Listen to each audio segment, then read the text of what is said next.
Edgar Allan Poe wrote this beautiful story in 1838, and it is still as alive today as it was then.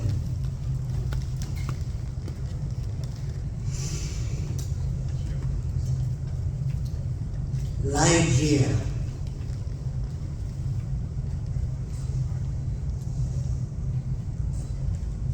I cannot for my soul remember how, when, or even precisely where I first became acquainted with the Lady Ligeia.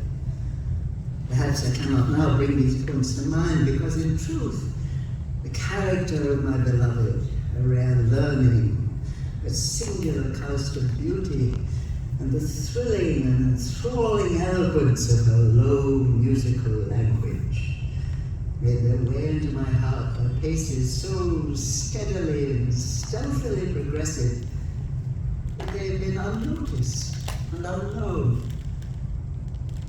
Yet I believe that I met her first and most frequently in some large, old, decaying city near the Rhine. Ligeia.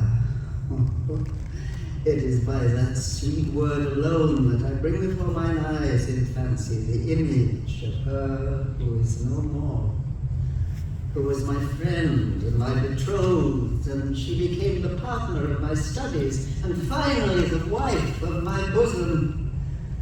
And indeed, if ever the wan and misty-winged Astor fled of idolatrous Egypt, presided, as they tell, over marriages ill-omened, then most surely she presided over mine.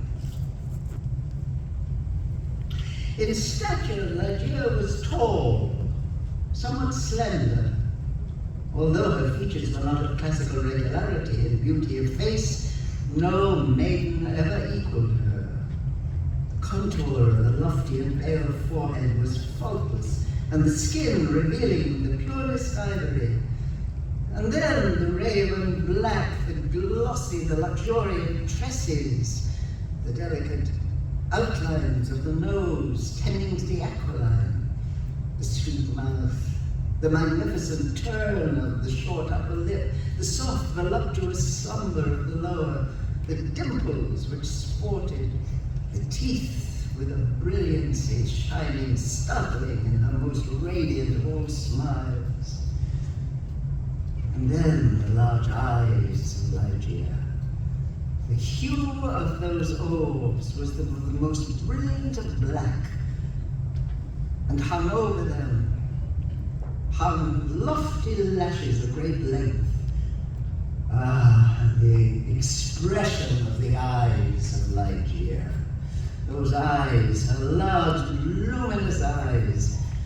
Of all the women whom I have ever known, she, the outwardly calm Ligeia, was the most violently a prey to the tumultuous vultures of passion. And of such passion I could form no estimate, save by the miraculous expansion of those eyes, by the most magical melody of her very low voice, and by the fierce energy of the wild words which she frequently uttered. I have spoken of the learning of Ligeia. It was immense. I was sufficiently aware of her infinite supremacy to resign myself with a childlike obedience to her guidance through the chaotic world of metaphysical investigation of which I was most busily occupied during the earlier years of our marriage. How poignant then must be the grief with which, after some years, I beheld my well-grounded expectations take wings to themselves and fly away. Now the radiant luster of her eyes shone less and less. Frequently upon the pages over which I pored, Ligeia grew ill. The wild eyes blazed with a too glorious effulgence. I saw that she must die. There had been much in her nature to impress me with the belief that to her, death would come without its terrors. But not so. Words are important to convey the fierceness of the resistance with which she wrestled with the shadow. That she loved me I could not have doubted, but in death only was I fully impressed with the strength of her affection. For long hours, holding my hand, would she pour out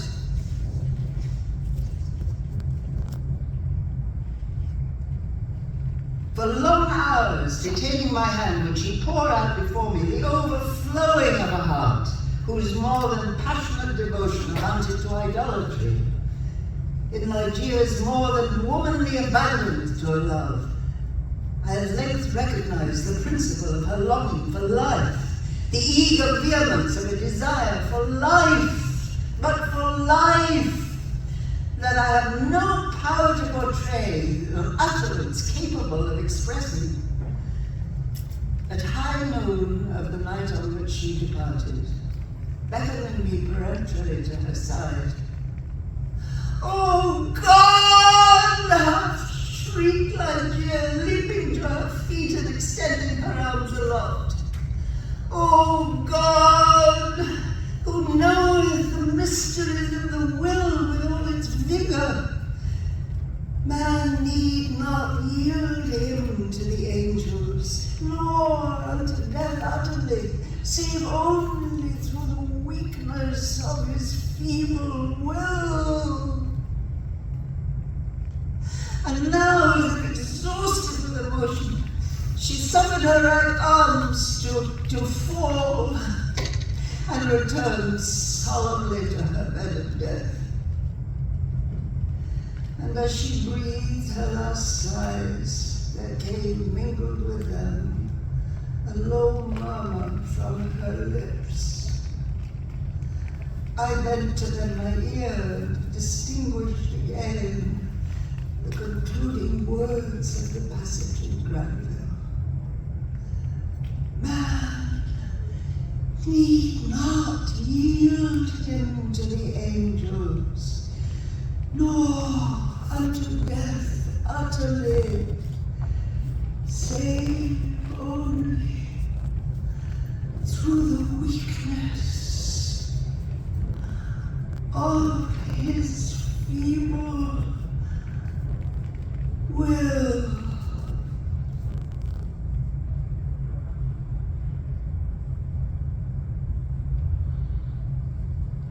She died, and I, crushed to the very dust with sorrow, could no longer endure the lonely desolation of my dwelling in the decaying city by the Rhine. After a few months, therefore, of weary and aimless wanderings, I purchased and put in some repair an abbey in one of the wildest and least frequently portions of England.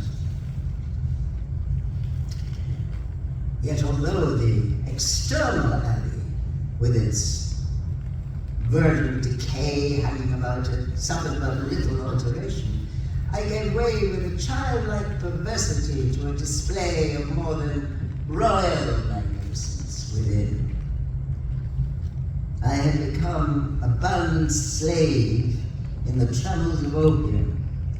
My labors had taken a coloring from my dreams. Let me speak only of the bridal chamber, ever accursed, where in a moment of mental alienation I led from the altar as my bride the successor to the unforgotten Ligeia, the fair-haired and blue-eyed Lady Rowena Trevanion of Toony. The bridal chamber lay in a high turret of the abbey. The ceiling of a gloomy-looking oak was excessively lofty and elaborately fretted with grotesque specimens of a semi-Gothical device. From it depended by a single chain of gold with long links a long censer of the same metal, with many perforations out of which writhed a continual succession of parti-colored fires. There was, too, the bridal couch of an Indian model, low and sculpted of solid ebony, with a pall-like canopy above. The lofty walls, gigantic in height, were hung in vast folds with a heavy and massive tapestry of the richest cloth of gold, spotted over with arabesque figures and patterns of jetted black. In a bridal chamber such as this, I passed with the Lady Trevanion the unhallowed hours of the first month of our marriage. That my wife dreaded the fierce moodiness of my temper, that she shunned me and loved me but little, I could not help perceiving. I loathed her with a hatred belonging more to a demon than to man. My memory flew back, with what intensity of regret, to Ligeia, the beloved, the august, the beautiful, the entombed. About the commencement of the second month of our marriage, the Lady Rowena was attacked with a sudden illness, from which her recovery was slow. In her perturbed state of half slumber, she spoke of sounds and of motions in and about the chamber of the turret. Her illnesses became more alarming in character. She spoke again and more frequently of the sounds, of the unusual motions behind the tapestries. One night she partly arose and spoke in an earnest tone, whisper of sounds she then heard, but which I could not hear, of motions which she then saw, but which I could not. A deadly pallor overspreading her face. She appeared to be fainting, and I remember that there was a deposit in the chamber, a light wine which had been ordered by her physicians, and hastened across the chamber to procure it.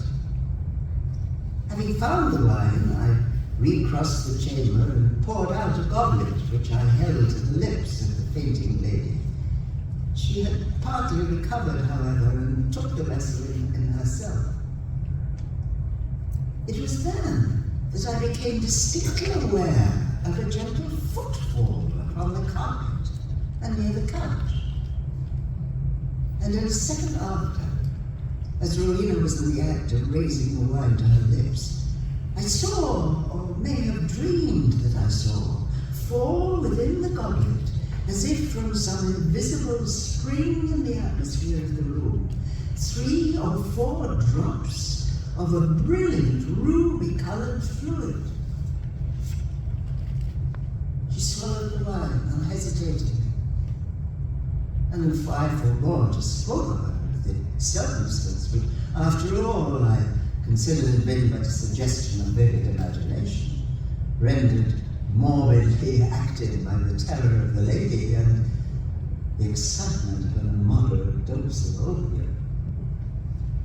Yet immediately subsequent to the fall of the lofty drops, a rapid change for the worse took place in the disorder of my wife, so that on the 3rd subsequent night, the hands of her menials prepared her for the tomb.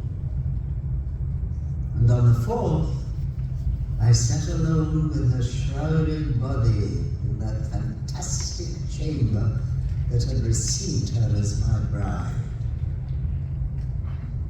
There rushed upon me 1,000 memories of Ligeia, and then came back upon my heart the whole of that unutterable woe with which I had regarded her thus enshrouded.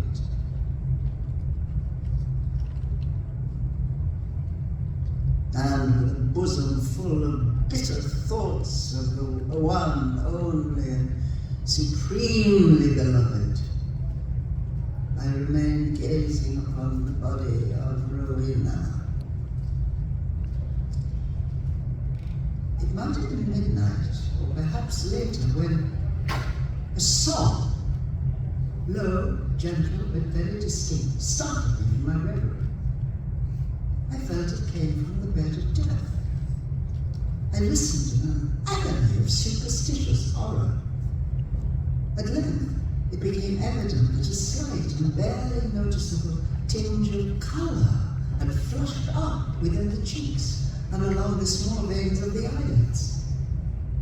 I felt my heart cease to beat. My limbs grew rigid where I sat.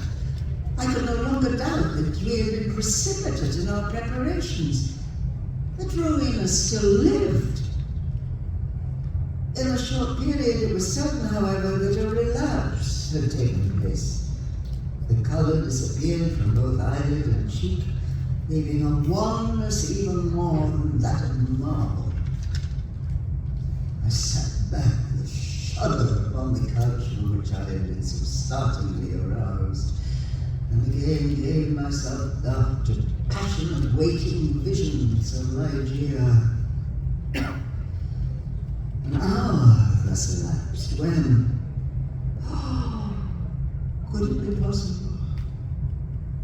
I was the second time aware of some vague sound issuing from the region of the bed. I listened in an extremity of horror. It was a sigh. Rushing to the corpse, I saw a tremor upon the lips. There was now a partial glow upon the forehead and upon the cheek and throat. A perceptible warmth pervaded the whole frame. There was even a slight pulsation of the heart. The lady lived, and with redoubled ardor I betook myself to the task of restoration. But in vain. Suddenly the colour had fled, the pulsation ceased, the lips resumed the expression of the dead, and the whole body took upon itself an icy chilliness, the intense rigidity of what that had been for many days a tenant of the tomb. And again I sunk into visions of Ligeia, and again, oh, what marvel that I shudder as I write. Again there reached from my ears a low sob from the ebony bed. Why should I pause to relate how, time after time, until the period of grey dawn, the hideous drama was repeated, how each relapse was only into a sterner and apparently more irredeemable death, how each agony wore the aspect of a struggle with some invisible foe, and how each struggle was succeeded by I know not what wild change in the personal appearance of the corpse. Oh, let me hurry to a conclusion. The greater part of that fearful night had worn away, and she who had been dead once again stirred, and now more vigorously than before. I remained sitting rigidly upon this ottoman, a helpless prey to a whirl of violent emotions, of which extreme awe was perhaps the least terrible. The hues of life flushed up with unwanted energy into the countenance. The limbs relaxed, and save that the eyelids were yet pressed too heavily together, and that the bandages and draperies of the grave still imparted their charnel character to the figure, I might have dreamed that Rowena had indeed shaken off utterly the fetters of death. I could doubt it no longer when, arising from the bed, tottering with feeble steps, and with the manner of one bewildered in a dream, the thing that was enshrouded advanced boldly and palpably into the middle of the apartment. I stirred not, but gazed upon the apparition. There was a mad disorder in my thoughts. Could it indeed be the living Rowena who confronted me? Could it indeed be Rowena at all? The fair-haired, the blue-eyed Lady Rowena Trevanion of Tremaine? Why should I doubt it? The bandage lay heavily upon the mouth, but then might it not be the mouth of the breathing Lady of Tremaine? And the cheeks, there were the roses as in the noon of youth, and the chin with its dimples, might they not be hers? But had she not grown taller in her malady? What inexpressible madness seized me with that thought? One bound and I had reached her ear. Shrinking from my touch, she let fall from her head, unloosened, the ghastly cerements which had contained it, and there streamed forth into the rushing atmosphere of the chamber huge masses of long and dishevelled hair. It was darker than the raven wings of midnight. And now slowly opened the eyes of the figure which stood before me. Here then at last I shrieked aloud. Can I never be mistaken? Those are the full and the black and the wild eyes of my lost love, of the lady, the Lady Ligeia.